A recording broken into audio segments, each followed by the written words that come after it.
नमस्कार मित्रों, Kota online classes में आप सभी का स्वागत है। साथियों, आज जो हमारा टॉपिक होगा वो RPSC first grade, second grade, चाहे वो थर्ड ग्रेड हो या पीजीटी हो, टीजीटी हो, उन सभी के लिए है। जो भी एग्जाम होता है और जहां पर भी ग्रामर आता है, ये सभी के लिए टॉपिक है। खास करके आरपीएससी सेकंड ग्रेड और खास करके आरपीएससी फर्स्ट ग्रेड और एलटी ग्रेड, इनके लिए जो टॉपिक आज हम लोग पढ़ने वाले हैं, जबरदस्त टॉपिक है। वो है शब्दों का वर्गीकरण, जिसे हम लोग शब्द भेद के नाम से भी जानते हैं। और अच्छे से आप लोगों को देखना है। आपको पता है, मैं एक एक टॉपिक को बहुत जबरदस्त तरीके से करवा रहा हूँ। चाहे तो आप ऐप के ऊपर जाकर के, प्ले स्टोर में जाकर के कोटा ऑनलाइन क्लासेस ऐप है, या डिस्क्रिप्शन में भी लिंक दिया हुआ है, वहाँ से ऐप डाउनलोड करके आप वहाँ से टेस्ट सीरीज वगैरह और कोर्स वगैरह ले सकते हो। बहुत ही सस्ते कम प्राइस में है, कोई दिक्कत वाली बात नहीं, बहुत बढ़िया है। तो देखें, शब्दों का वर्गीकरण दूसरा टॉपिक है। शब्दों का वर्गीकरण, शब्दों का वर्गीकरण अगला टॉपिक है। शब्दों का वर्गीकरण, जिसे हम लोग शब्द भेद भी कहते हैं। जिसे क्या कहते हैं? शब्द भेद भी कहते हैं। साथियों, आप सबको पता होगा कि RPSC first grade, second grade में जो शब्दों का वर्गीकरण है वो स्रोत के आधार पर है। जैसे हम लोग मान लीजिए, वहां पर स्रोत के आधार पर 3 प्रकार के वहां पर दिए हैं। वैसे तो 5 प्रकार के होते हैं, लेकिन वहां पर 3 प्रकार के दिए हैं। तो वहां पर जो शब्द दिए हैं वो तत्सम, तद्भव और विदेशी शब्द दिए हैं। तो आप लोग उनको ही पढ़ लीजिएगा। मैं तो पूरा पढ़ाऊंगा, कोई दिक्कत वाली बात नहीं, क्योंकि आपके थर्ड ग्रेड भी है, पीजीटी भी है, टीजीटी भी है, ईएमआरएस भी है। तो सभी में ये काम देगा, आप लोगों को फायदा होगा। तो चलिए, सबसे पहले हम बात करते हैं शब्द की परिभाषा की। ये शब्दों का वर्गीकरण दूसरा टॉपिक है। अब हम लोग बात करते हैं साथियों, शब्द की परिभाषा। अब शब्द की जो परिभाषा है, आप सबको पता है कि शब्द की परिभाषा क्या होती है। वर्णों के सार्थक मेल को ही हम लोग क्या कहते हैं? शब्द कहते हैं। बस इतनी सी सिंपल सी बात है। वर्णों के सार्थक मेल को शब्द कहते हैं। वर्णों के सार्थक मेल को क्या कहते हैं? शब्द कहते हैं। बहुत सिंपल सी बात है। यानी कुल मिला के बात ये रही कि अगर शब्द है तो उसका कोई ना कोई अर्थ होना चाहिए। सार्थक का मतलब क्या होता है? अर्थ के साथ। इसका मतलब क्या होगा? अर्थ के साथ। बस ये बात आपको पता होनी चाहिए, अर्थ के साथ। अब जैसे यहाँ पर कुछ उदाहरण ले लेते हैं। यहाँ पर मैंने कुछ उदाहरण लिए हैं साथियों, जैसे कमल है, घर है, कमल, घर, ये तो है ना। चाय, अगर मैंने यहाँ ले लिया वाई, बताओ, इन सभी का तो मतलब हम लोग जानते हैं। क्या इसका मतलब जानते हैं? नहीं जानते। इसका मतलब क्या हुआ? तो ये शब्द नहीं है। तो ये एक ऐसा शब्द है जो निरर्थक है, जिसका कोई अर्थ नहीं है। और ये ऐसे शब्द हैं जो सार्थक हैं, जिनके कोई ना कोई मीनिंग जरूर होते हैं, इसलिए इनको कहा जाता है। मैं यहाँ पर ये भी बता दूं, ये एक निरर्थक शब्द है और ये एक सार्थक शब्द है। आपको अच्छा लगेगा, बस विश्वास मानिए और विश्वास के साथ पढ़िए। आपको कहीं भी भटकने की जरूरत नहीं है। और मैं दावा करता हूँ साथियों, मैं अपनी बड़ाई नहीं करता हूँ, आप लोगों को हर चैप्टर के बाद में मैं क्वेश्चन करवाता हूँ। हर चैप्टर के बाद में, ये सबसे इम्पोर्टेंट बात है। अभी तो आप काव्य शास्त्र भी देखिएगा, जो बंदा चैनल से जुड़ रहा है ना, वो बंदा ये कह रहा है कि सर मजा आ गया। इन्हीं के लिए हम लोग कोचिंग जाते हैं, 50-50 हज़ार रुपये वहाँ खर्च कर देते हैं, और फिर भी वही कॉपी में उतार के लाते हैं। तो आप निश्चित रहिए, आपको बहुत मजा आएगा। एक एक चीज, एक एक टॉपिक आपको बहुत बारीकी से कराने वाला हूँ। दावा है मेरा, यूट्यूब पे आपको नहीं मिलेगा ये मैं कह रहा हूँ। बस जुड़िए, विश्वास कीजिए और विश्वास के साथ पढ़िए। और अगर आपको लगता है कि यार शेयर भी कर देना चाहिए, लाइक जरूर कर दिया करें वीडियो को, ठीक है। तो चलिए अब यहाँ पर देखते हैं साथियों, आगे बात करते हैं शब्द। शब्द जो है मित्रों, भाषा के लघुत्तम शब्द क्या है? भाषा की लघुत्तम, भाषा की लघुत्तम यानी कि सबसे छोटी, लघुत्तम मतलब सबसे छोटी, भाषा की लघुत्तम सबसे छोटी इकाई मानी जाती है। सबसे छोटी क्या मानी जाती है? इकाई मानी जाती है या मानी जाता है, ठीक है। तो भाषा की सबसे लघुतम इकाई अगर बात करें तो वो शब्द ही है मित्रों, इस बात का आप लोग ध्यान रखिएगा। तो इसके बाद में आगे एक और देख लेते हैं हम लोग, जो ये जैसे मान लीजिए कि क्या है, एक शब्द है। ये क्या है, एक शब्द है, क्योंकि ये अलग से लिखा हुआ है, शब्द है। अगर मैं इसी को वाक्य में प्रयोग कर दूं तो यहाँ पर देखो, राम पुस्तक पढ़ता है। अब मैंने इसको वाक्य में लिख दिया, तो जब भी शब्द अगर अलग ही लिखा हुआ है तो इसका मतलब वो शब्द है, और वाक्य में प्रयोग कर दिया तो अब वो शब्द नहीं है, वो क्या है, पद बन जाता है। तो याद रखना, शब्द स्वतंत्र होते हैं, पद स्वतंत्र नहीं होता। शब्द सिंगल आता है, उसका कोई ना कोई अर्थ होता है, लेकिन पद का अर्थ फिर वाक्य के अनुसार आपको किया जाता है। मेरे हिसाब से कोई समस्या यहाँ तक आपको नहीं होगी। आप लिख लीजिए फटाफट से, ठीक है। अब मैं यहाँ पर पद की डेफिनेशन अगर आपको लिखाऊं भी सही तो वही हो जाएगी, क्या हो जाएगी, किसी शब्द को वाक्य में वाक्य में प्रयोग किया जाए, वाक्य में प्रयोग किया जाए तो वह पद बन जाता है।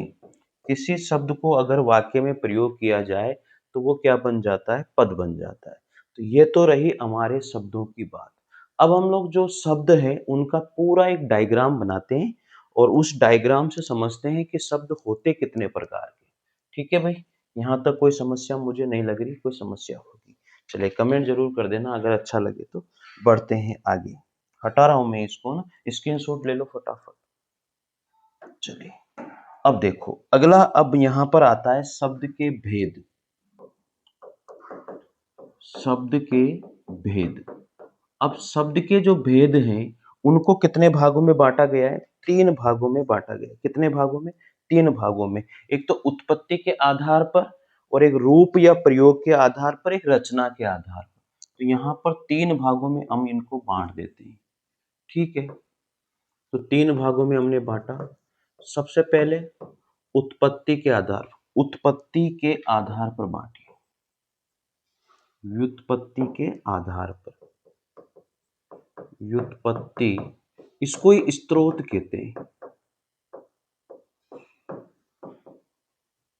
ठीक है, के आधार पर, व्युत्पत्ति के आधार पर। दूसरा है रूप या प्रयोग के आधार पर, और तीसरा है यहां पर रचना के आधार पर। तीसरा है रचना के आधार पर, ठीक है। मैं वैसे ही पढ़ा रहा हूं जो आप पढ़ने के लिए किसी कोचिंग क्लासेस में जाते हो, वही कर रहा हूं आपके साथ। बस आप पढ़िए, दिल लगा करके पढ़िए, कोई समस्या नहीं है। अब यहाँ पर जो उत्पत्ति या स्रोत के आधार पर है तो वो कितने भागों में बांटा जाता है, पांच भागों में बांटा जाता है। कितने भागों में, पांच भागों में बांटा जाता है। अब यहाँ पर आप देख लीजिए पांच भाग कौन कौन से हैं, इसको पांच भागों में बांटा गया है। तो सबसे पहले क्या आता है, तत्सम शब्द, ठीक है। दूसरे नंबर पर क्या आता है, तद्भव शब्द, ठीक है। तीसरे नंबर पर क्या आता है, ये तो पहला हो गया, ये दूसरा हो गया, ये तीसरा हो गया। तीसरे नंबर पर क्या आता है, विदेशी शब्द, ठीक है। चौथे नंबर पर क्या आता है, देशज शब्द। और पांचवें नंबर पर क्या आएगा, पांचवें नंबर पर हो जाएगा आपका, पांचवें नंबर पर क्या आ जाएगा आपका, संकर शब्द, ठीक है ना। संकर मतलब मेल से बनते हैं। तो ये स्त्रोत या उत्पत्ति के आधार पर शब्द कितने प्रकार के हो गए, पांच प्रकार के हो गए। अब हमारे फर्स्ट ग्रेड और सेकंड ग्रेड में जो है ना, तत्सम, तद्भव और विदेशी शब्द ही हैं। बाकी के शब्द आप नहीं पढ़ो तो भी कोई दिक्कत नहीं, लेकिन मैं पूरे ही पढ़ाऊंगा आप लोगों को, क्योंकि ये आपके पीजीटी टीजीटी किसी में भी आ सकते हैं, ठीक है। मैं मेरे ही नोट से पढ़ा रहा हूँ, बहुत जबरदस्त नोट्स हैं, और मैं लिख करके पूरा मैटर उसके बाद में आप लोगों को करवाता हूँ, ताकि कोई चीज छूट नहीं जाए भाई। ये बात ध्यान रखना, आपको नोट्स बनाते जाइए बस, 100% आपको फायदा ही होगा। इसके बाद में रूप या प्रयोग के आधार पर कितने प्रकार के होते हैं? 2 प्रकार के होते हैं।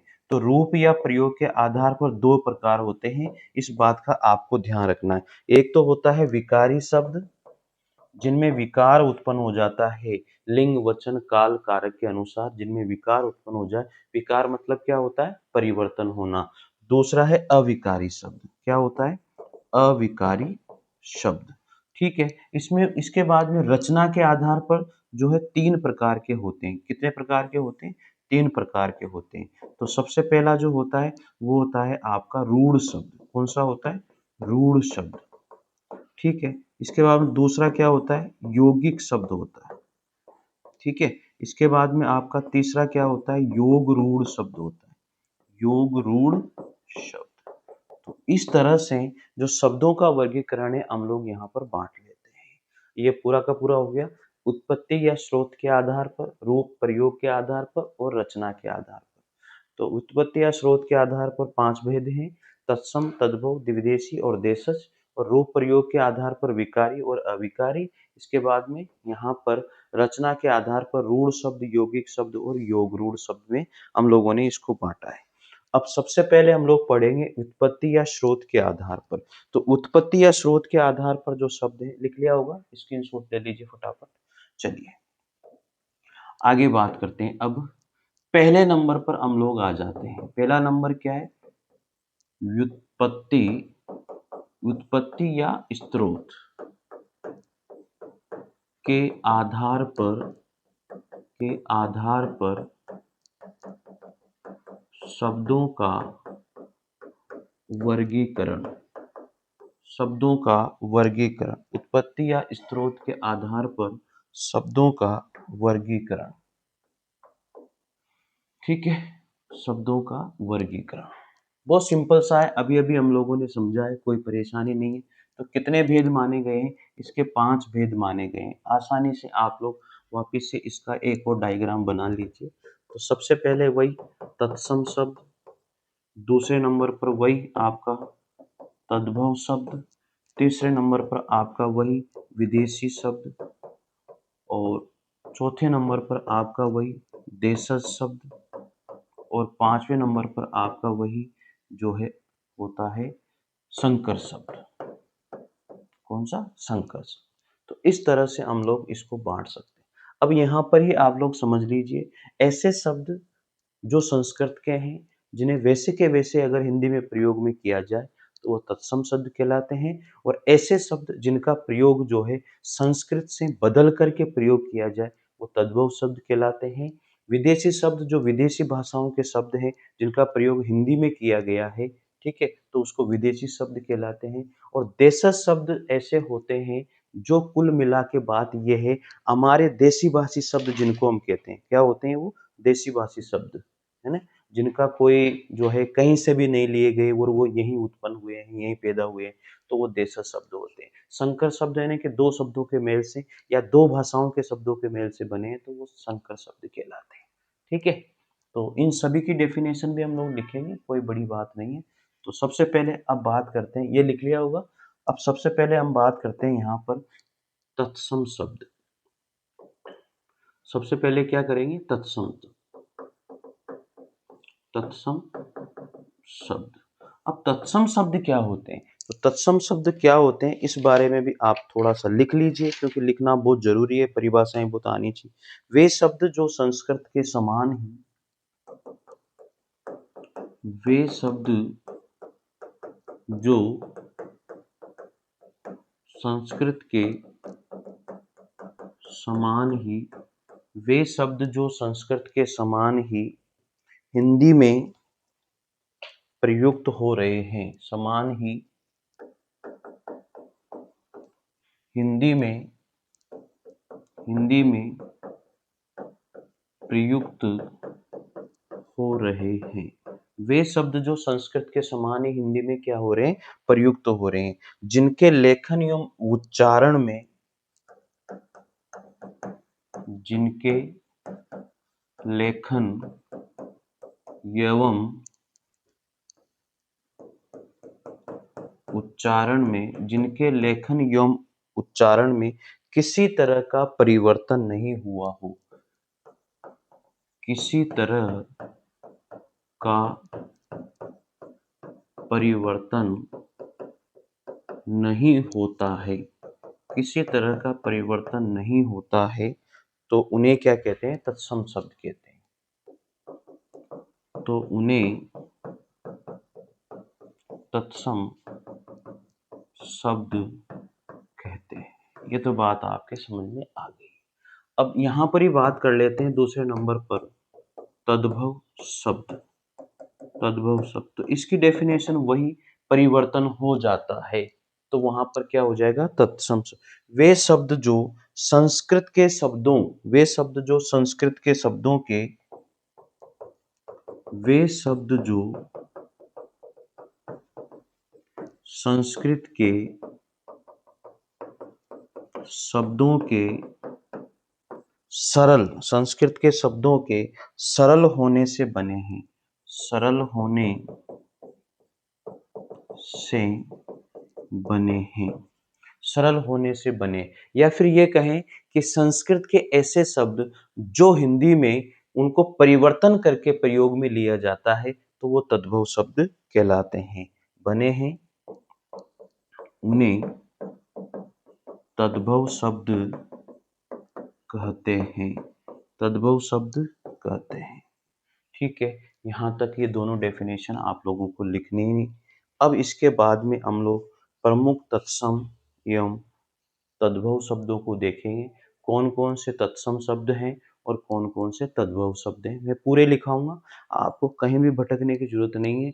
जो भी इम्पोर्टेंट बनते हैं वो सारे के सारे परीक्षाओं के दृष्टि से सारे के सारे तत्सम और तद्भव में आपको यहाँ लिखाने वाला हूँ। आपको कोई समस्या आने वाली नहीं है। बस अब मुझे लिखाना ही पड़ेगा ना, क्योंकि आप फिर क्या पढ़ें, कौन सा नहीं पढ़ें, ये भी तो समस्या है अपने साथ, तो इसलिए मैं लिखाता हूँ। तो लिखाना सबसे बेस्ट है, ताकि आपके पास मैटर पूरा का पूरा एक ही जगह रहे, समस्या आपको आए नहीं। ठीक है भाई, तो चलिए देखते हैं हम लोग यहाँ पर तत्सम शब्द और तद्भव शब्द। तो इसी तरह से आप लोग भी बना लीजिए, एक तरफ लिख लीजिए तत्सम और एक तरफ लिख लीजिए तद्भव। अब यहाँ पर लिख लेते हैं कौन से तत्सम है इम्पोर्टेंट। तो सबसे पहले है अंक। अंक का जो है तद्भव क्या बन जाएगा? आंख। क्या बन जाएगा? आंख, इस तरह से। इसके बाद में अगला है अंगरक्षक। अंगरक्षक तो क्या बन जाएगा? अंगरखा। क्या बन जाएगा? अंगरखा। ठीक है, इसके बाद में है अंगिका। अंगिका, इसका क्या बन जाएगा? अंगिया। अंगिया बन जाएगा। इसके बाद में अंगुली। अंगुली, तो अंगुली, तो इसके बाद में यहाँ चंद्र बिंदु लग जाएगा और क्या, बस इतना सा आगे इसमें। तो अंगुष्टिका। अंगुष्टिका, ठीक है, तो ये क्या बन जाएगा? अंगूठी। ठीक है, अंगुष्ठ। अंगुष्ठ, तो ये बन जाएगा अंगूठा। इसके बाद में अंधकार, और ये बन जाएगा अंधेरा। ठीक है, एक हो जाएगा अकार्य, इसका क्या बन जाएगा? अकाज। ठीक है, इसमें बाद में अर्क, क्या बन जाएगा? अरक। मतलब जो इम्पोर्टेंट तत्सम तद्भव शब्द है ना, वो पूरे लिखा रहा हूँ, तो आप कंप्लीट पढ़िए, कोई समस्या ही नहीं है। पूरा मतलब कोचिंग पे आप जाते हो ना, वहां से भी बेस्ट आप लोगों को मैं उतार दूंगा यहाँ। और आपको देखो ये तो पढ़ने ही पड़ेंगे ना। अब ये अकार्य इम्पोर्टेंट है, मैं आपको ये भी बता देता हूँ, ये इनमें भी वैसे ही मैं तो वो इम्पोर्टेंट ही लिखा, पर इनमें भी ये इम्पोर्टेंट है। इस तरह से अरक भी बहुत इम्पोर्टेंट है, याद रखना। अंग का आंख, मैंने कि जो अनुस्वार आता है वो तत्सम है, और अनुनासिक जो आता है वो तद्भव है। ये भी थोड़ा सा हम लोग यहाँ पर समझ सकते हैं। समझ में आ गई होगी बात। इसके बाद में देखिए अरक के बाद में अक्सी, ये वही तत्सम, और इधर क्या है तद्भव। तो यहाँ क्या हो जाएगा तत्सम में अक्सी। अक्सी का क्या होता है आंख, सबको पता है अक्सी का क्या होता है आंख होता है। अक्षोट, वेरी इंपॉर्टेंट भाई। अक्षोट का क्या होगा अखरोट, अखरोट। ठीक है। अगम्य, अगला है अगम्य, तो इसका बन जाएगा अगम। ठीक है। इसका बाद में है अग्र, अग्र का क्या बनेगा अग्र का बनेगा आगे। ठीक है ना भाई, पहले मेहनत करनी पड़ती है।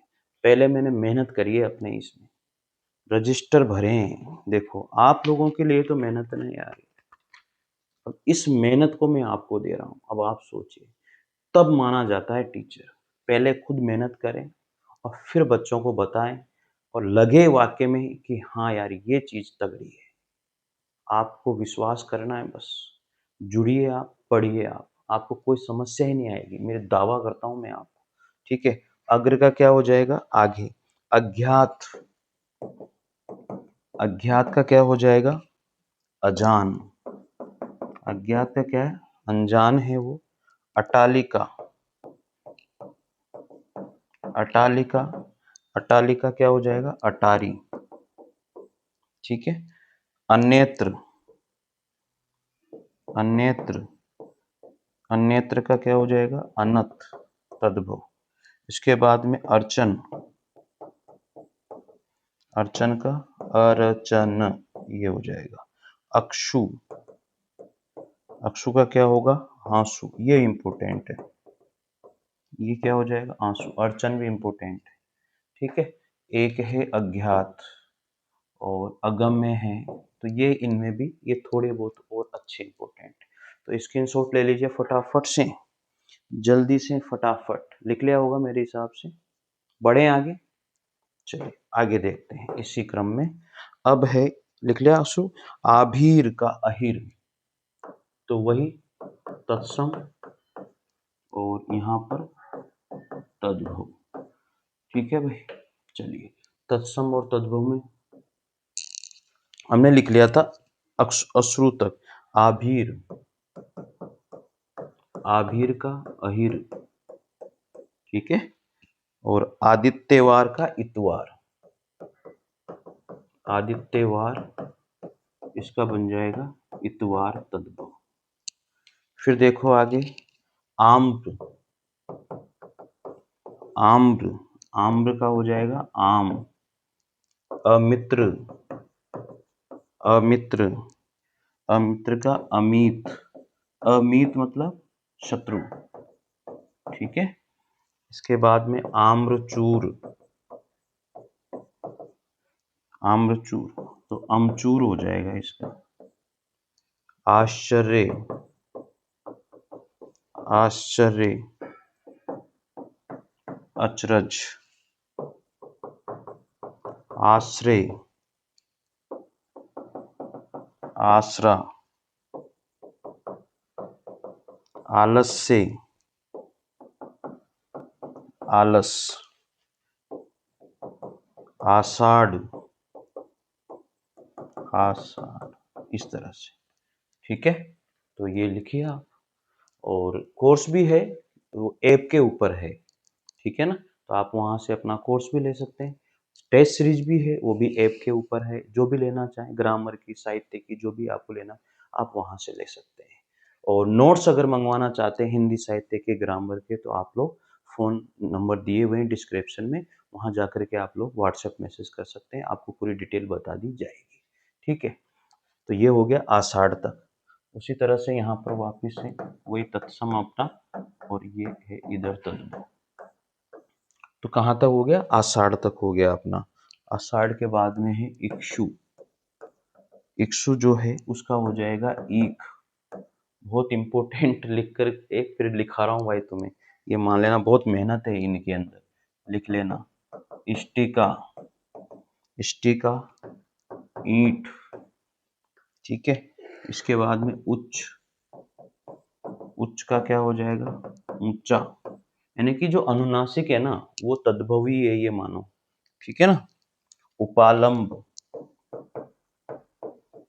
उपालंब, उलाहाना, उत्थान, उत्थान, उठान। फिर है उपाध्याय, उपाध्याय, इसका हो जाएगा ओझा। उष्ट, इसका हो जाएगा ऊंट। फिर है उत्साह, इसका हो जाएगा उत्साह। उल्लुक, उल्लुक का हो जाएगा आपका उल्लू। और रिक्श, क्या है, रिक्श।